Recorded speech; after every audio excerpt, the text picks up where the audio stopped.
জোয়ান গার্সিয়া বর্তমান সময়ের টক অফ দ্য টাউন। সবাই তাকে পেতে চায়, আর চাইবে নাই বা কেন বলেন?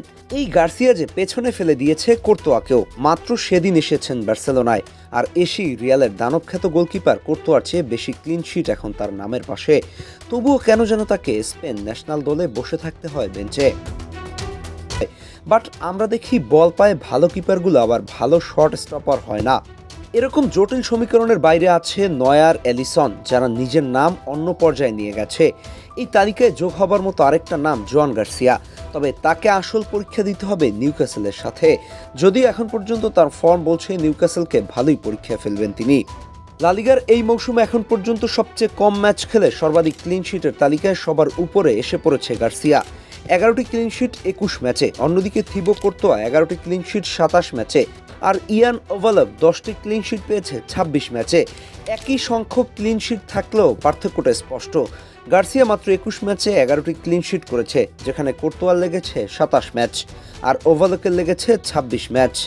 গার্সিয়া গড়ে প্রতি ম্যাচে 1 গোলেরও কম খাচ্ছে, যা একজন গোলকিপারের জন্য অসাধারণ ধারাবাহিকতা। তবুও দেখা যাবে স্পেন দলে উপেক্ষিত হয়ে থাকবেন এই গার্সিয়াই। বর্তমানে বার্সার সফলতার পেছনের অন্যতম বড় অবদান এই গার্সিয়ার। ইদানিংকালে বার্সা খুব একটা প্লেয়ার কেনেনি, কারণ তাদের একাডেমি একাই 100।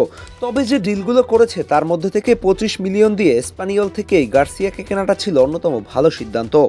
লা লিগা 2025-26 মৌসুমে জোয়ান গার্সিয়া এখন এক কথায় গোলপোস্টের রাজা। প্রতিটা সমীকরণই সে এগিয়ে আছে। লা লিগায় এই মুহূর্তে তার সেভ পার্সেন্টেজ সর্বোচ্চ 79%, আর ক্লিন শিট রেট 53%। দুটোতেই লিগের সেরা। মোট 72টি শটের মুখে পড়ে 57টি সেভ করা মানে শুধু রিফ্লেক্স নয়, পজিশনিং আর সিদ্ধান্ত নেওয়ার কোয়ালিটিটাও টপ লেভেলের। 21 ম্যাচ খেলিয়ে বার্সা জিতেছে বেশি। এই রানটা সম্ভব হতো না যদি পেছনে এমন একজন কিপার না থাকতো, যিনি বড় মুহূর্তে দলকে বাঁচান। মাত্র 15 গোল হজম করে 11টি ক্লিন শিট এই স্টার্ট দেখায় ম্যাচের মোমেন্টাম কন্ট্রোল করেছে। জোয়ান গার্সিয়া এখন বার্সার ডিফেন্সিভ স্ট্রাকচারের নীরব স্তম্ভ। হাইলাইনে তার উপস্থিতি ডিফেন্ডারদের আত্মবিশ্বাস দেয়। এত কিছুর পরেও কেন জানি গার্সিয়া স্পেন দলে জায়গা পান না। গোলকিপাররা অনেক সময় দলের আলোচনায় ততটা জায়গা পান না। গোলদাতাদের উজ্জ্বলতার ভিড়ে তারা যেন আড়ালেই থেকে যান। কিন্তু বাস্তবে ম্যাচের ফল নির্ধারণে তাদের অবদান অনেক সময় সবচেয়ে বড়।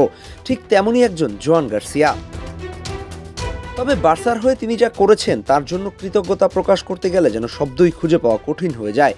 প্রতিটি ম্যাচে গোলবারের সামনে তার দৃঢ় উপস্থিতি, গুরুত্বপূর্ণ মুহূর্তে অসাধারণ সেভ, সবকিছু মিলিয়ে তিনি দলের জন্য এক অদৃশ্য প্রাচীর হয়ে দাঁড়িয়েছিলেন। কতবার যে নিশ্চিত গোল ঠেকিয়ে দলকে বিপদ থেকে বাঁচিয়েছেন তা হয়তো গুণে শেষ করা যাবে না। সেই সব মুহূর্তগুলি আজ দলকে টাইটেল রেসে শক্ত অবস্থান ধরে রাখতে সবচেয়ে বড় ভূমিকা রেখেছে। একজন গোলকিপার হিসেবে গার্সিয়াকে 10-এ কত দিবেন আপনারা জানাবেন আমাদের।